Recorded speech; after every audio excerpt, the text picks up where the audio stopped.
Hello बच्चों, आज हम पढ़ेंगे कक्षा 5 की पाठ्य पुस्तक वेदिका का पाठ 3।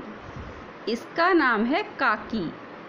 इस पाठ में माँ के प्रति बेटे के प्यार को बड़े ही मार्मिक ढंग से दर्शाया गया है।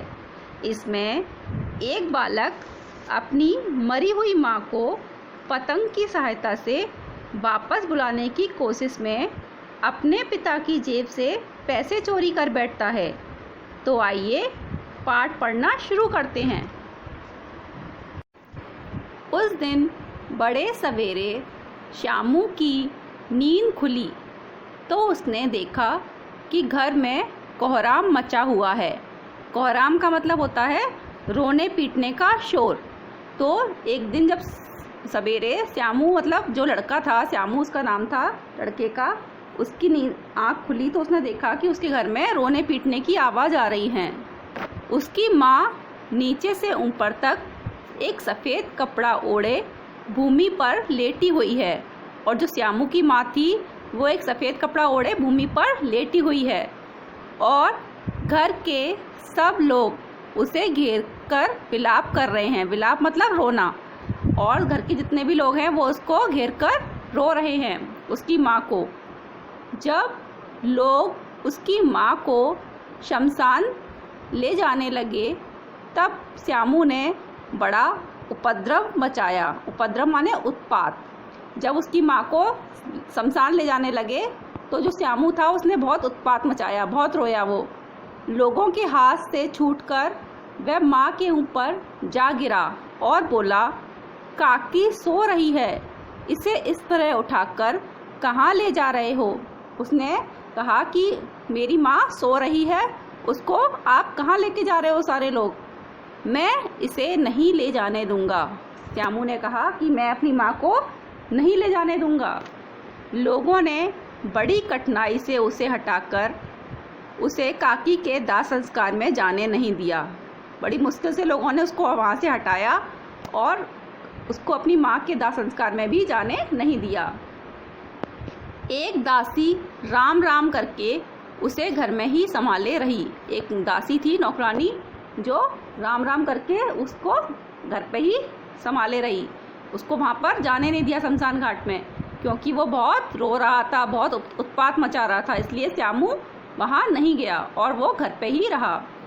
लोगों ने उसे यह विश्वास दिलाया कि काकी उसके मामा के यहाँ गई है।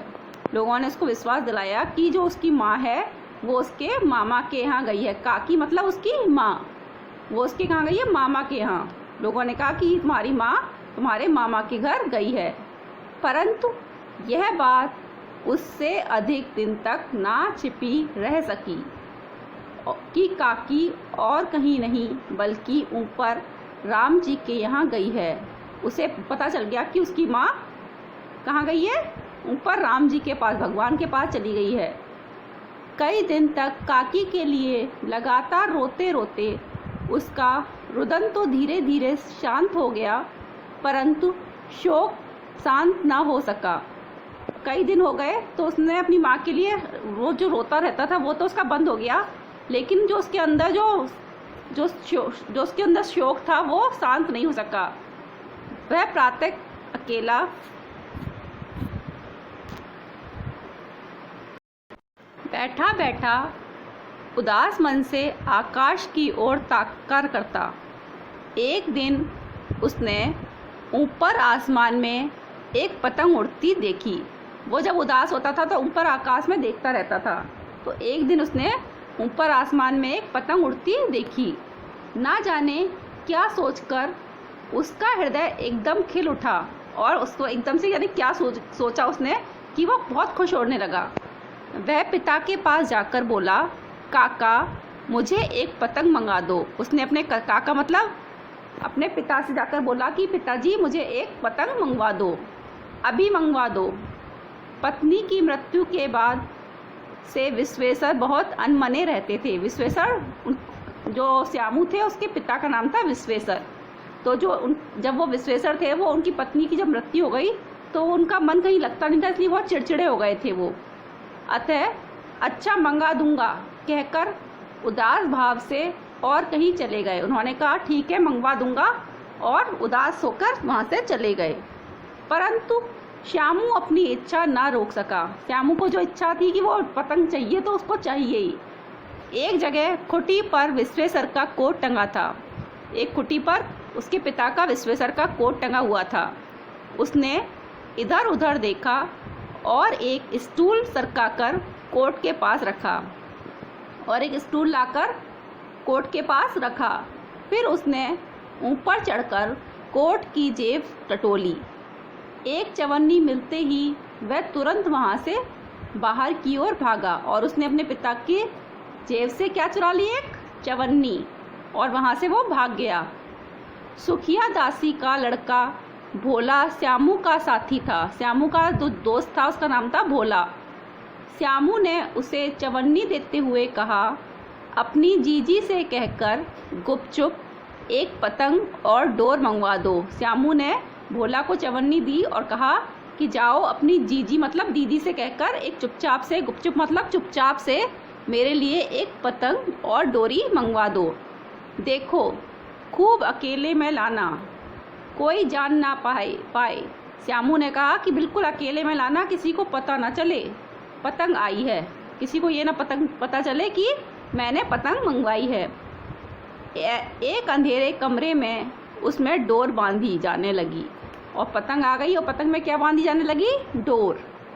डोर मीन्स धागा। श्यामू ने कहा, भोला एक बात कहूँ, किसी से कहोगे तो नहीं?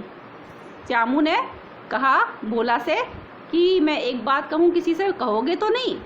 भोला ने सिर हिलाकर कहा, नहीं, मैं किसी से नहीं कहूँगा। श्यामू ने राज खोला। उसने बताया अपना रहस्य कि उसने पतंग क्यों मंगवाई है। उसने कहा, मैं यह पतंग ऊपर राम जी के यहाँ भेजूंगा। उसने कहा कि मैं ये पतंग कहाँ भेजूंगा? ऊपर राम जी मतलब भगवान जी के पास। इसको पकड़कर काकी नीचे उतरेगी, और मैं जब पतंग ऊपर भेजूंगा तो काकी मेरी इसको पकड़कर कहाँ उतरेंगी? नीचे आ जाएंगी।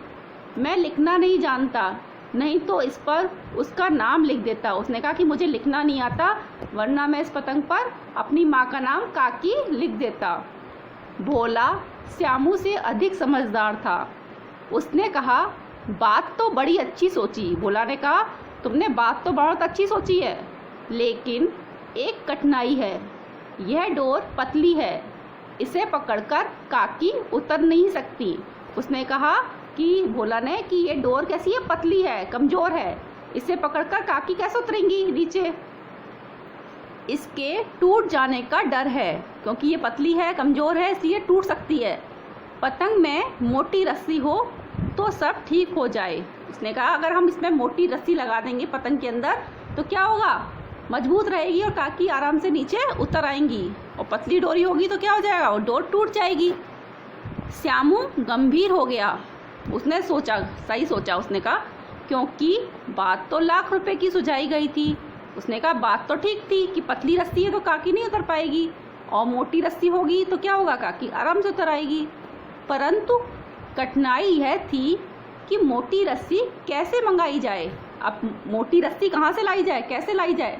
पास में पैसे हैं ही नहीं, और घर के जो आदमी उसकी काकी को बिना दया ममता के जला आए हैं, वे उसे इस काम के लिए कुछ देंगे नहीं। उसने कहा कि मेरे पास तो पैसे नहीं हैं, और जो लोग उसकी माँ को जला के आ गए हैं वो उसको पैसे नहीं देंगे इस काम के लिए। उस दिन श्यामू को चिंता के कारण देर रात तक नींद नहीं आई, और वो पूरी रात जागता रहा। पहले दिन की तरह उसने दूसरे दिन फिर पिता के कोट की जेब टटोली। इस बार उसने 1 रुपया ले जाकर भोला को दे दिया। इस बार उसकी पिता की जेब में क्या रखा था? 1 रुपया, और उसने वो 1 रुपया चुरा लिया और जाकर भोला को दे दिया। पहले उसने कितनी रुपए चुराए थे? चवन्नी चुराई थी, और अब उसने 1 रुपया चुरा लिया और बोला, देख भोला, किसी को मालूम ना हो पाए, अच्छी अच्छी 2 रस्सियाँ मंगा दे। उसने कहा किसी को मालूम ना हो पाए, चुपचाप से मेरे लिए 2 रस्सियाँ मोटी मोटी ले आ। 1 रस्सी छोटी पड़ेगी। जवाहर भैया से मैं एक कागज़ पर काकी लिखवा लूँगा। उसने कहा कि 2 रस्सी मंगवा दो, क्योंकि एक रस्सी तो बहुत छोटी पड़ेगी, तो 2 रस्सी मिलाकर हम ऊपर भेजेंगे पतंग के सहारे। और जवार भैया है एक, उनसे मैं कागज़ पर काकी लिखवा लूँगा, क्योंकि मुझे तो लिखना आता नहीं है। नाम लिखा रहेगा तो पतंग ठीक उन्हीं के पास पहुँच जाएगी। अगर पतंग पर नाम होगा तो क्या होगा, पतंग सीधे काकी के पास जाएगी। 2 घंटे बाद श्यामू और भोला दोनों अंधेरी कोठरी में बैठे हुए पतंग में रस्सी बांध रहे थे। 2 घंटे बाद वो रस्सी आ गई और श्यामू और भोला दोनों पतंग में रस्सी बांधने लगे। अकस्मात मतलब अचानक शुभ कार्य में विघ्न की तरह उग्र रूप धारण किए विश्वेश्वर वहां आ घुसे और भोला व श्यामू को धमकाकर बोले, तुमने हमारे कोर्ट के से पैसे निकाले हैं। एकदम से क्या हुआ कि वो जो उनके पिता थे विश्वेश्वर, वो आ गए। विघ्न माने बाधा, उग्र माने गुस्से में। गुस्से में वो बोले कि तुमने मेरी कोर्ट में से पैसे निकाले हैं। किससे बोले? श्यामू से। भोला एक ही डांट में बोल पड़ा, जो उसका साथी था भोला, वो बोल पड़ा, श्यामू भैया ने पतंग और रस्सी मंगाने के लिए निकाले थे। उसने सारी बात बोल दी। भोला ने जो उसका रहस्य था वो उसने खोल दिया। विश्वेश्वर ने श्यामू को 2 तमाचे जड़कर कहा, चोरी सीखकर जेल जाएगा, अभी तुझे अच्छी तरह समझाता हूँ। विश्वेश्वर ने श्यामू के गाल पर 2 चांटे मारे और कहा कि तूने चोरी की है, अब तुझे कहाँ भेजूंगा मैं? जेल। इसके बाद उन्होंने उसे कई तमाचे और जड़ दिए और फिर 2 चांटे जड़ने के बाद उसको और भी कई चांटे मारे। फिर उसके कान उमेटने लग के बाद पतंग फाड़ डाली और उसके कान को मरोड़ने लगे और क्या किया, पतंग को फाड़ दिया। अब रस्सियों की ओर देखकर पूछा, ये किसने मंगाई? भोला ने कहा, इन्होंने ही मंगाई थी। कहते थे इनसे पतंग तानकर काकी को राम जी के यहाँ से नीचे उतारेंगे। विश्वेश्वर ने फटी हुई पतंग उठाकर देखी। उस पर चिपके हुए कागज पर लिखा था काकी।